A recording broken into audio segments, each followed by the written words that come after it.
Greetings. I'm Suzanne Titkemeyer. I used to write for a place called Pathos, a column called No Longer Quivering that involved the quiverful evangelical movement. We're on Taco Tuesday. Tacos, totalitarian, authoritative church organization. So that's what we're talking about today. And that's what we talk about every Tuesday. I am looking at various people's ministries, and there are so many people in the non denominational, making it up as you're going along BS world that make their own ministries. Let me say, do not go real life, do not harass, do not do anything to any of these people that I'm going to talk about on here. I know you guys won't. You don't go real life. Well, this Mrs. Alexander, she has a ministry called The Transformed Wife. That's the name of her blog. The name of the book she's written is called The Power of the Transformed Life.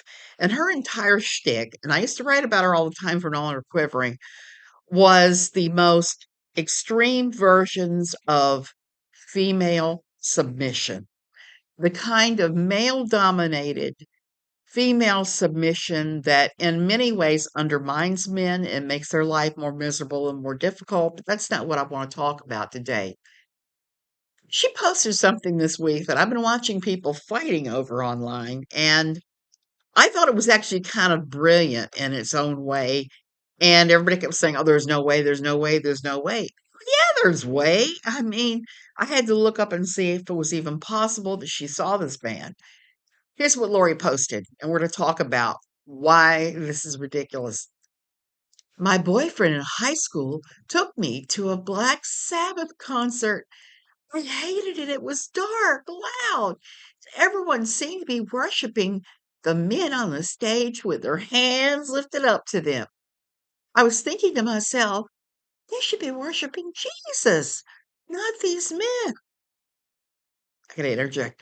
Lori Alexander is talking about Ozzy Osborne and everybody else who was in the band at the time.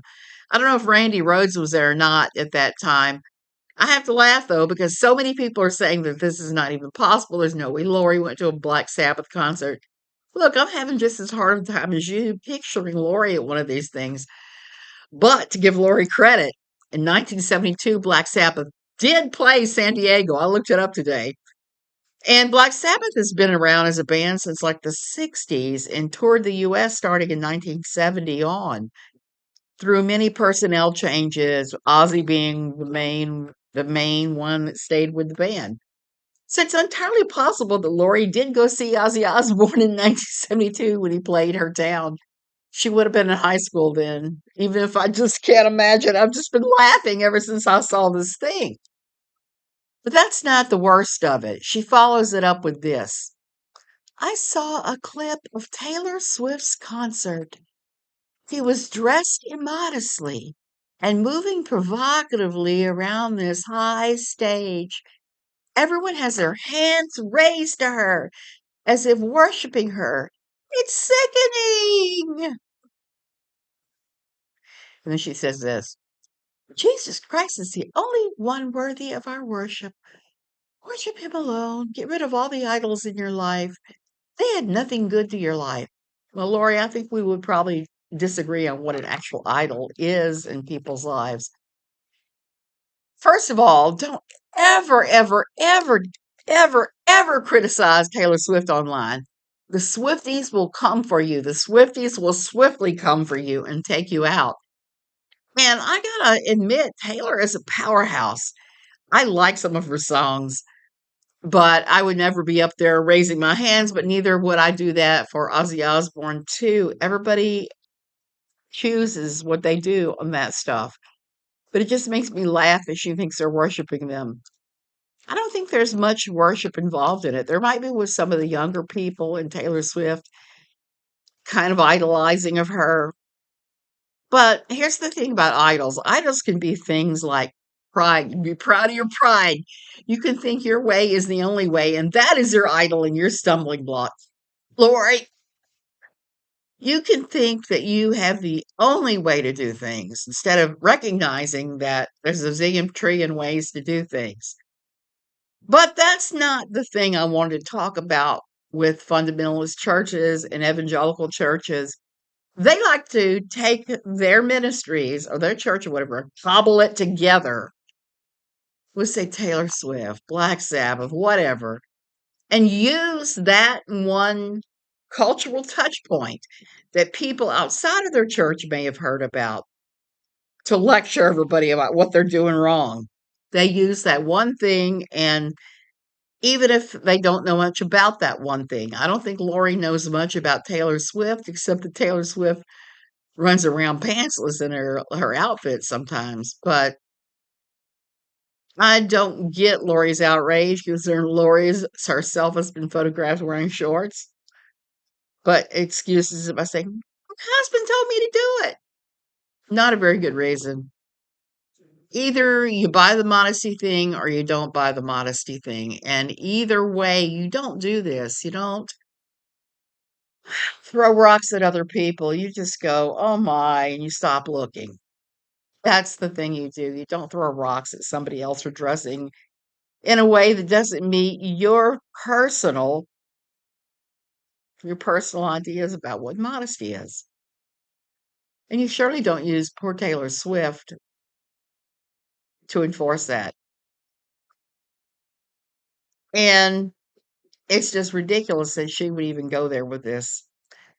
I hope the Swifties to swiftly remove her from the national discourse because I think that everything she posts, it's always hate based or fear based. It's always trying to put somebody else down. It's never about building people up. There are better ways to say that you should get rid of the idols in your life. And we need to have conversations about what those idols actually look like. Um, yeah, that needs to happen. There are some people at my old church who used to tell me they thought my idol was doctors because I used to go get treatment at medical clinics instead of actually just using elderberry syrup or whatever, like the rest of them. And I dispute that. That was not an idol for me. That was a practicality, not an idol. But at the same time, I knew people there that were extremely, extremely into their house, people who were extremely into the weirdest things. I have a girlfriend of mine I'm still close with from my old church. Her big thing she was always into that was her idol. I saw it as being a stumbling block for her, which would be an idol. Something you spend all that time on that makes you stumble somewhere else. It's an idol. Her idol was end times. She was always studying um, the book of Revelations and just getting all gooey over it and saying, "Oh, what are you going to do? What are you going to do?" I remember we had a conversation back around 2007, 2008 when the real estate market started tanking. And no lie, the neighborhood right behind my neighborhood was old and established. The one they built right behind us had the highest mortgage default rate in the entire state, that one neighborhood. But I'd seen them put the craziest people in there on the craziest loans. I really wasn't surprised that it was there. But when all this was going on one day, she was at my house when a man in his 30s came by and asked me if I would hire him to do yard work or whatever. And the sad thing is, I didn't have anything that I really needed him to do. But I told him, I said, "Look, come on in. I can't let you go away empty-handed." So, well, I made him a big bag of groceries and gave him $20 and sent him on his way. Oh, and we were making sandwiches, so he said, "Can I have one of those sandwiches?" We made him a sandwich too at the time and sent him on his way. So anyway, when he left, my friend said, "So what are you going to do when this gets worse and the end of the world happens?" Because she was convinced the 2009 property crash was going to bring about the end of the world. I said, "Girl, I am going to feed anybody like this that shows up at my door out of my huge Costco hoard because that's what I packed all those groceries out of. I had a laundry room with shelving that it was just packed with Costco stuff. And I said, I'm going to feed everybody until I run out of groceries. And when I run out of groceries, I run out of groceries. I said, I probably won't last long anyway because at the end of the world, if there's no asthma meds, I'm really going to have a problem. I'm really going to have a problem and probably a fatal problem. So That's kinda how I felt about it then, I feel about it now. You have Lori that's telling us all we should only be raising our hands to Jesus, which she may have a point, but the way she is going about it is the most toxic thing under the sun. You don't lift yourself up or try to teach things by breaking other people down. It just doesn't work. It doesn't work at all. The only thing you do is you sow fear and hatred when you do stuff like that. Okay, I'm gonna go. This has taken too long for me on a day when I've been in and out of the doctor's office on my own self. Love you guys. Thank you for watching. Sorry I couldn't go live.